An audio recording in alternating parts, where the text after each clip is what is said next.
You know, hexagons are the bestagons. Why?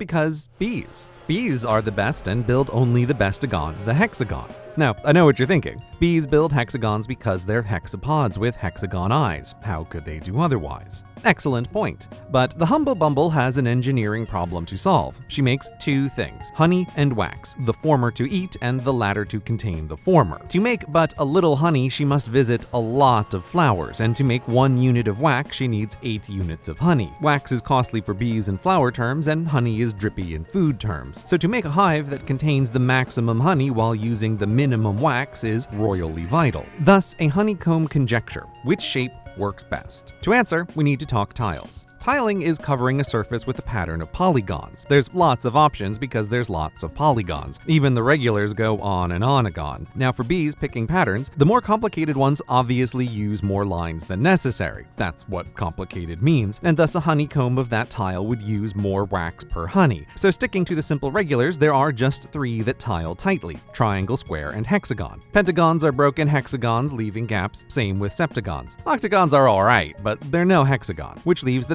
tiling trio which tile differently. A square is a square of squares, which is a square of squares, and so on. Squares tile tidily by basically cheating, covering an infinite plane with an infinite number of parallel lines. Like, wow, that's what a plane is. Boring. Triangles pull the same trick, dividing themselves down into infinite nothing. But not the hexagon, the only regular polygon to tile a plane without resorting to debasing self-division. Unlike some squares I could mention, at least triangle is trying to be more geometrically interesting than square, teaming up a bit to 1, 2, 3, 4, 5, 6, wait, hexagon! The other shapes can't help it, they just want to be the bestagon. Even some of the irregulars like rhombus tile by hexagoning. Same with your tracheus tiles and deltoid trihexanogals and your crystal rhombles and florid pentanogals. Look, they're all just hexagons. Even chirotiles, poor pentagons, tile up as best they can to form a lumpy hexagon. The rest just can't compete with the best. The hexagon, nobly indivisible,